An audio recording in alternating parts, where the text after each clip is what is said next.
Hey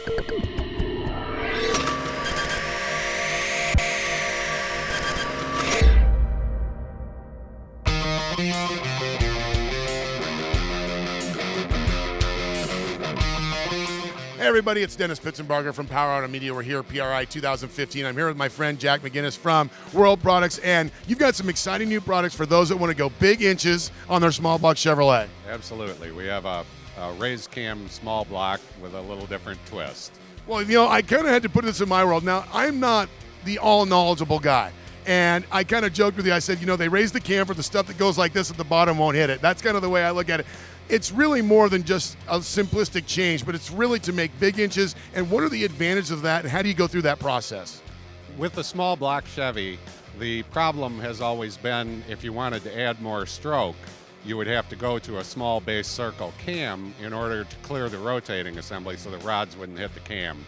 The small base circle cam then becomes not as rigid, so your valve train is not as accurate as it should be. So the original approach was to raise the cam quite a bit, 390 thousandths approximately, and widen the pan rails. And that works really well for a big inch motor, but it starts to require a lot of extra expensive parts.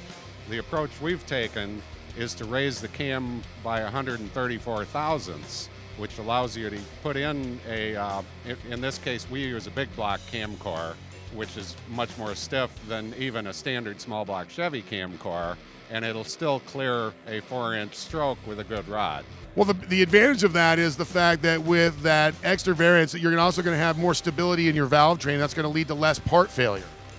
Correct. With the big block cam core, you can use a more gradual ramp profile. You have greater stiffness in the cam itself, so the heavy spring pressures in a performance engine are going to be better contained, and everything's easier on the parts all around. Who do you see as the end user of a motor like this? I mean, certainly there's going to be a particular customer that's going to be really seeing the advantage of this.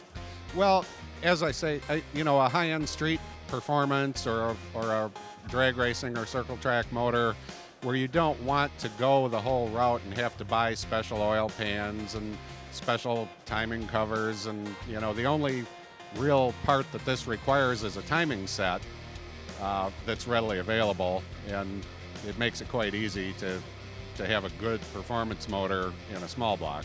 So you're going to see some real performance advantage of the raised cam and not really increase your cost with the build except for maybe a different timing set chain. Right, which is very negligible. So yeah, exactly. It's a great economical approach to getting that power without all the special stuff. One of the things I noticed on the small block jack was the fact that you bushed the lobe lifters. What was the advantage of that, and why'd you do it? Well, we bushed the lifters because when you put in the larger cam core, and particularly with a high lift cam, the lifters can get out of the oil band and you create an internal oil leak. So we bush the lifters, and that allows us to correct the oiling system. It also allows us to offer a no-charge upgrade from an 842 or a 904 lifter, which gives a much better performance, particularly with a big cam. The 904 can allow a larger lifter wheel, which slows the wheel speed down and is much easier on the bearing. Well, it's great stuff. If people want more information about World Products and they want to find out about this raised cam small block, where do they go, Jack? Worldproducts.net online. There you go, worldproducts.net. I'm Dennis Pitzenbarger for Automedia. Coverage from PRI 2015.